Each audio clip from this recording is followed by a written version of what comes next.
Bismillah, Assalamualaikum warahmatullahi wabarakatuh.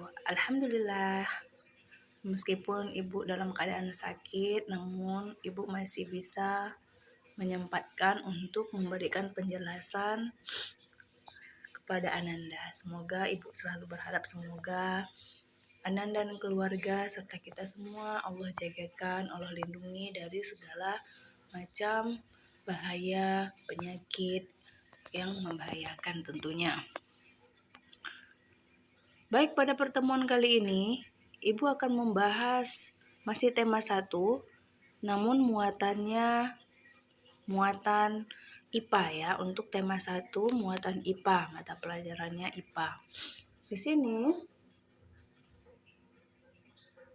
dapat dilihat ada gambar berbagai macam jenis hewan. Nah, ada berbagai macam jenis hewan, ada unggas, melata, kemudian ada hewan mamalia.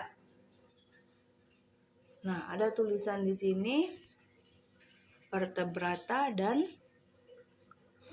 invertebrata. Di sini ada vertebrata, ini invertebrata. Berarti pada pertemuan kali ini kita akan membahas hewan tersebut dilihat dari tulang. Nah, tulang itu apa, Nak? Tulang kemarin adalah organ gerak. Oke ya. Ini muatan IPA. Kita lanjut sebelum materi ini Bu bahas, maka tujuan pembelajarannya bisa dibaca di sini. Ya, mampu mengetahui ciri hewan vertebrata, invertebrata. Kemudian mengetahui aktivitas manusia yang memanfaatkan organ manusia. Kemudian memahami fungsi masing-masing tulang. Siswa dapat mengetahui macam-macam otot dan gerak otot, memahami kelainan tulang dan otot pada manusia, kemudian dapat mempresentasikan kelainan organ gerak manusia. Baik, sini kita lanjut alat gerak pada hewan vertebrata. Sebelumnya, Ananda tentu pernah mendengar vertebrata, invertebrata, atau avertebrata. Nah, itu invertebrata dengan avertebrata itu sama saja. Lalu apa itu hewan vertebrata dan invertebrata? Ya, betul sekali. Itu dilihat dari tulang yang dimiliki, struktur tulangnya, memiliki tulang belakang dan tidak memiliki tulang belakang. Oke. Nah, nih. Di sini ada hewan vertebrata memiliki tulang belakang, sementara yang invertebrata atau tadi Bu bilang avertebrata itu dia tidak memiliki tulang belakang. Bu, siput ada cangkangnya. Iya, itu cangkang, bukan tulang belakang. Siput itu termasuk hewan yang lunak atau moluska. Cacing juga lunak. Cobalah injak cacing itu. Dia hanya punya cairan yang nggak ada tulangnya. Oke, kupu-kupu juga nggak punya tulang belakang, nggak punya penyusun tulang belakang. Kita lanjut. Alat gerak hewan vertebrata dan invertebrata. Oke. Apa perbedaannya? Nih, tadi kan memiliki tulang belakang ya. Kemudian tidak memiliki tulang belakang. Lalu bedanya lagi apa? Kalau vertebrata memiliki bagian tubuh yang umum. Nah, lihat ayam. Ayam punya kepala, punya leher, punya badan. Sementara kalau cacing atau siput, lihat tubuhnya atau kupu-kupu. Itu anatomi tubuhnya atau susunan struktur tubuhnya itu sangat sederhana. Kemudian alat pencernaannya atau alat pembuangan. Ya, juga dia kalau yang invertebrata dia sederhana. Oke. Contohnya ini. Nah, Bu, ada lagi nggak contohnya ya? Banyak di lingkungan sekitar kita itu bisa kita lihat Bisa kita amati burung, kalau burung, nah coba lihat, pernah lihat bangkai burung? Nah, burung itu punya tulang. Atau cicak ketika dianya mati, lama-kelamaan ada bangkainya, ada tulangnya ya. Jadi cicak burung tadi masuk vertebrata. Nah, lanjut. Manusia dan lingkungan. Nah, alat gerak kita itu kalau tidak kita jaga dengan baik, tidak kita fungsikan dengan baik, maka akan mengalami cedera. Misal patah tulang, atau keseleo, atau ototnya menjadi tidak berfungsi, sakit, bengkak. Nah, itu berarti alat geraknya mengalami masalah.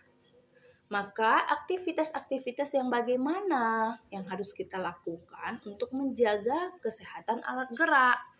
Nih, cara menjaganya misalnya mengkonsumsi makanan dan minuman yang sehat. Nih ya. Kemudian menjaga pola makan teratur. Kalau kita tidak teratur pola makannya, nanti kolesterol juga bisa berakibat pada otot-otot kita.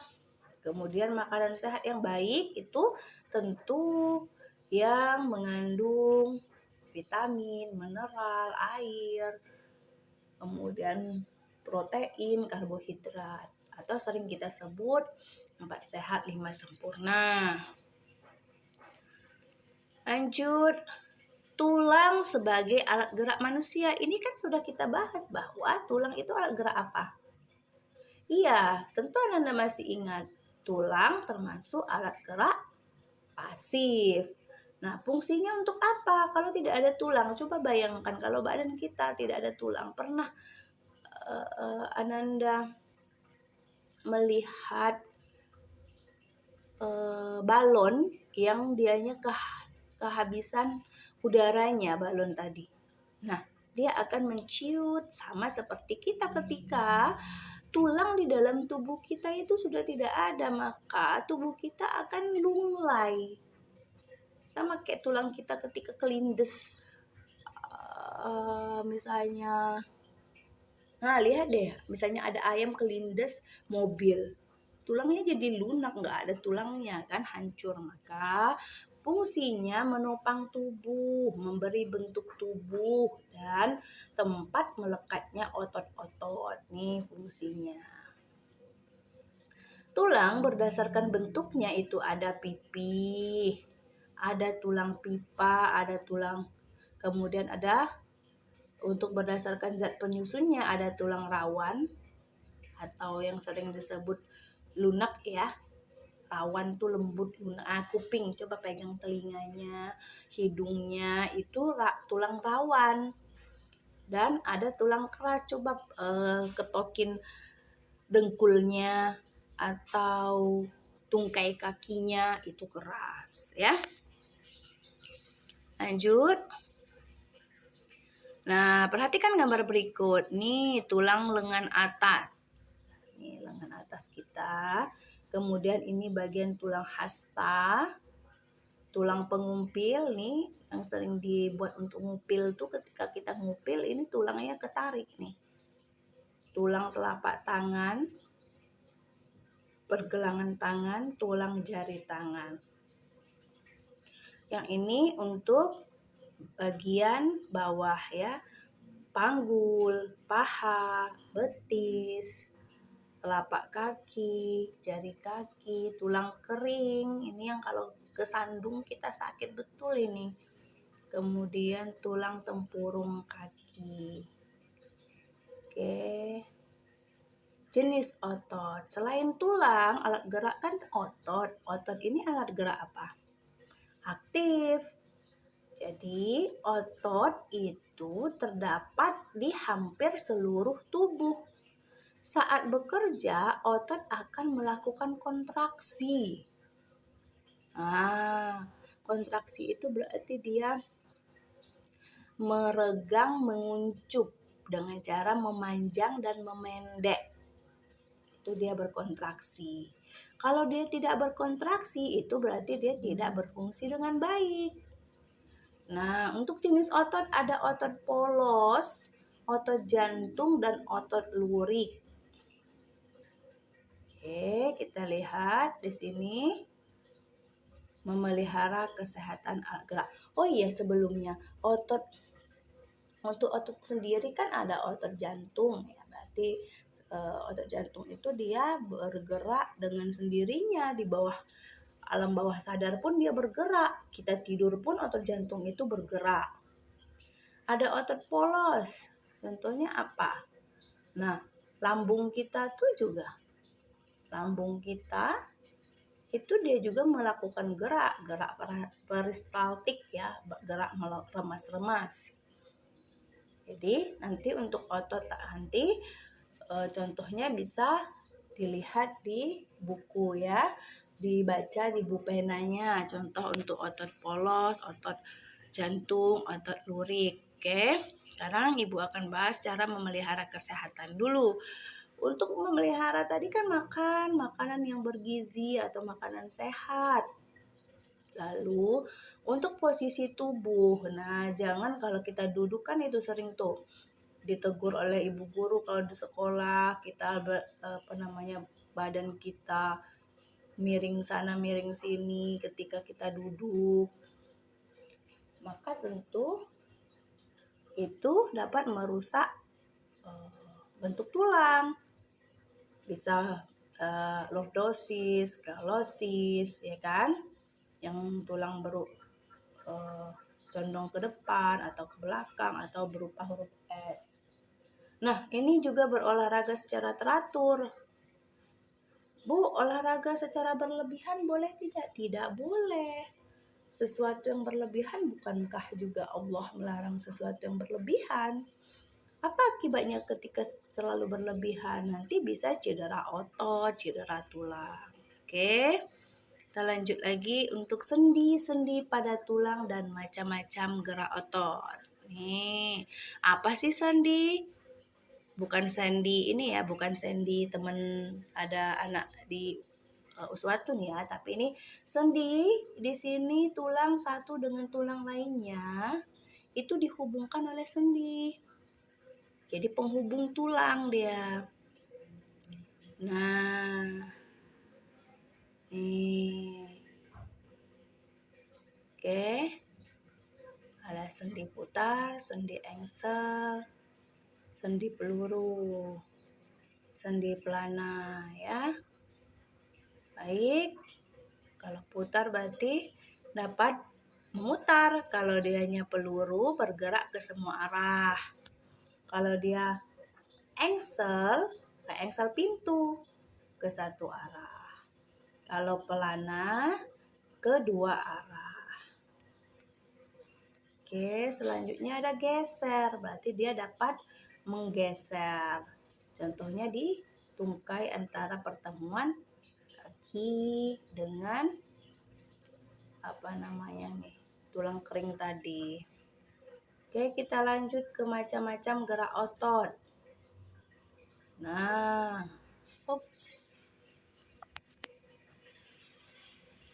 waduh. Oke, ada gerak menekuk, ada gerak menurunkan, menaikkan, memutar, dan menjauhkan atau mendekatkan. Itu untuk gerak-gerak otot. Kemudian penyakit. Nah, berbagai macam penyakit atau kelainan pada alat gerak manusia. Tadi kan Ibu sebutkan posisi duduk kita itu harus bagus karena dapat merusak tulang. Misal nih lordosis. Ya. Lordosis, bisa skoliosis atau kifosis. Nih, kan membusung dia kan. Kalau dianya kifosis itu berarti bagian dada nih condong ke depan. Kalau dia skoliosis itu kayak huruf S. Oke. Kemudian ada osteoporosis. Ini biasanya orang yang sudah berumur itu sering kena osteoporosis atau menurunnya kepadatan tulang, atau karena sering banyak bekerja, beban berat juga bisa. Ada retak dan patah tulang. Ini kalau kita tidak berhati-hati bisa jatuh, retak, patah tulang. Ada rakitis. Makanya kita harus banyak minum vitamin D, ya. Kemudian kalsium, fosfor, minum susu, enak ya.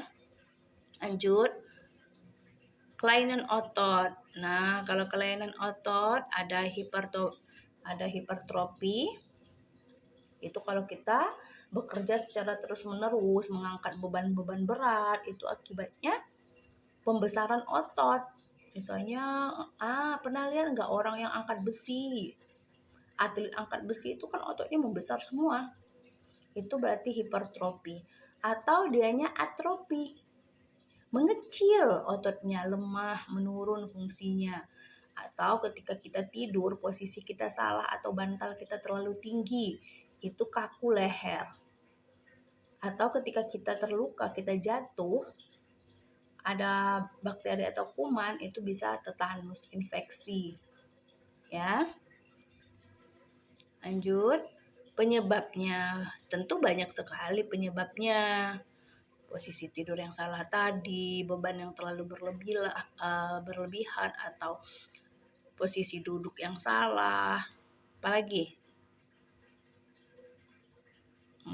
Olahraga yang berlebihan dan lain sebagainya, bahkan tadi oleh infeksi virus.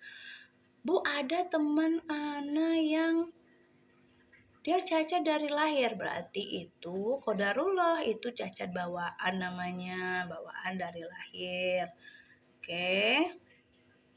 Nah, untuk penugasan ini bersama orang tua, dengan dibimbing orang tuanya, buka halaman 56, 57 dan 66. Di situ ada beberapa soal nomor 1, 2, kemudian nomor 3.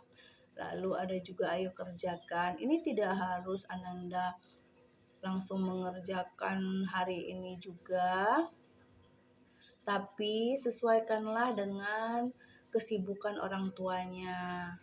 Jadi untuk hari ini silakan Ananda lihat video ini, kemudian pahami, baca berulang, baca juga bupenanya sebagai tambahan materi untuk Ananda. Tadi Ibu bilang coba diperhatikan ada beberapa otot tadi di buku, dilihat contoh otot polos apa, otot lurik apa, kemudian ada otot apa satu lagi?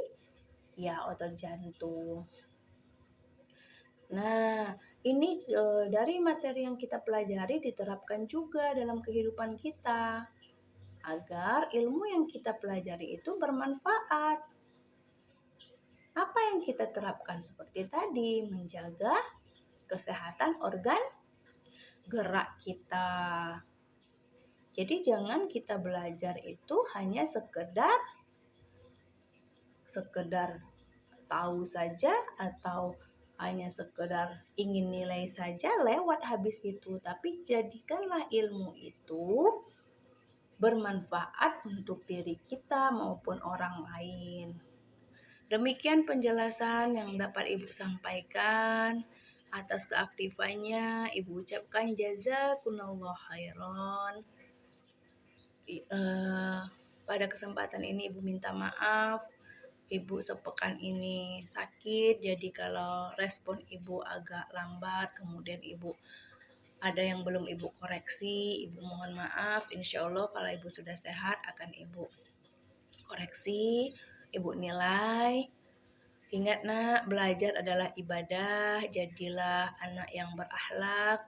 Ilmu memang lebih penting, tapi adab itu utama. Tetap semangat dan bersyukur.